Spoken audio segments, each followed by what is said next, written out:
So many people that want B2B deals are actually optimizing for the wrong metric. Most digital marketers, they're really just focused on 50,000 people hit my website and gosh, my website conversion rate is 2%, I need to get it to 3%.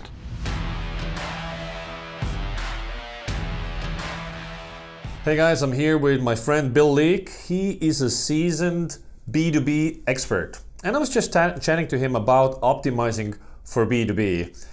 And you were telling me that so many people that want B2B deals are actually optimizing for the wrong metric. A lot of times we see teams that are over-optimizing for what's taking place on the website or get to the web form or get contact info, which is a good start, but that ultimately might still be 1 month, 4 months, 2 years before there's actually a revenue event. What kind of deal size are we talking about here?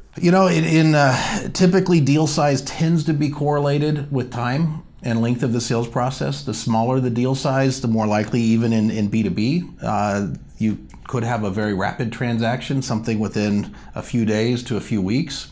Typically, once the deal size gets up into the tens of thousands, if not hundreds of thousands, people are taking longer to make the decision, and it might involve several different individuals. Right, so you get a lead in and there's actually, the deal is happening offline, there's salespeople involved. Yes. And so when people are optimizing to get the, let's say, the lead in, so what's wrong with that?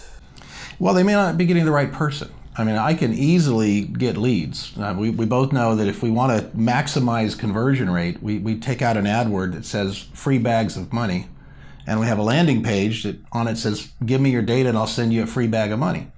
Or whether you send the bag of money or not, I mean, who knows, but you're getting a lot of leads. But are those really leads? So what should you do?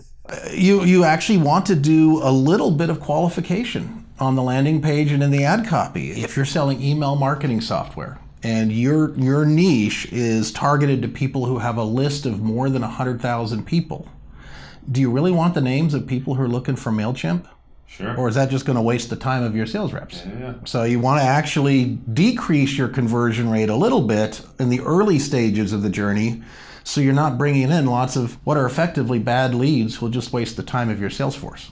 One of the things that worked for our agency was on the lead generation form, we added a drop down for what is your budget for this project, and the minimum was like 10K or whatever, and we got instantly rid of people with no money. Right. I mean, we want to help them. You do a lot of good work in the industry giving away free stuff for people with no money. The goal is to grow them into people with money so then they can write you a check someday.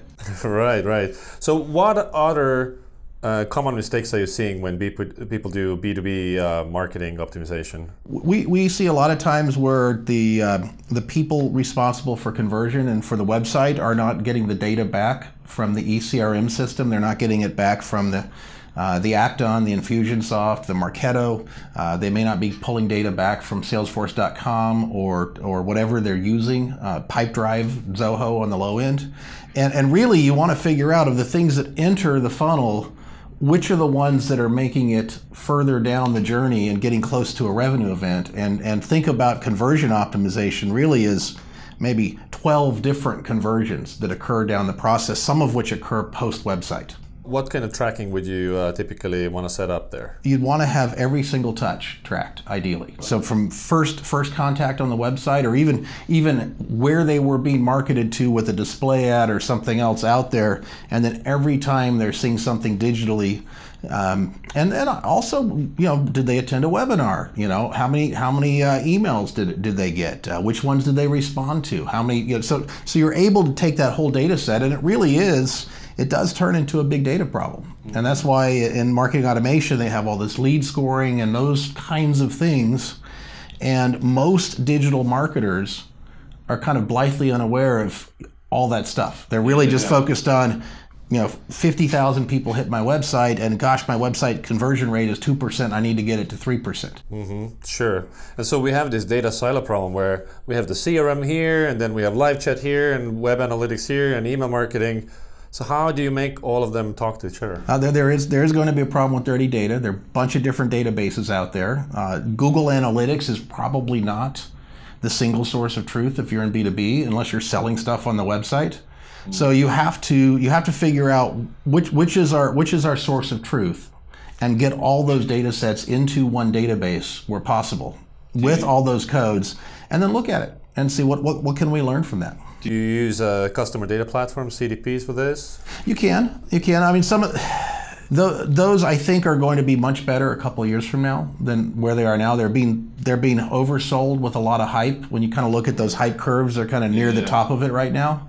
So, I mean, heck, we do a lot of Excel, crazy Excel. Google's Data Studio is not bad for some of this stuff. You can throw some things into a statistical program. I mean, the key thing is really thinking through what are the stages of a journey, when you call a funnel, and then kind of where does the data live at each of those stages. And sometimes it actually takes a couple of years before you've actually assembled the data set to have statistical significance. Right. And so you want to track, like, if they initiate live chat, track if they make a phone call through the website. Right. We have integrated call tracking. Are chat leads better than website leads? Are phone leads better than chat leads? And generally, the answer is yes to both. The more intimate the event, where a human's getting closer to a human, and it's an interactive, natural conversation, the more people are likely to take the next step in doing business. If you want more interviews like this, subscribe to my channel.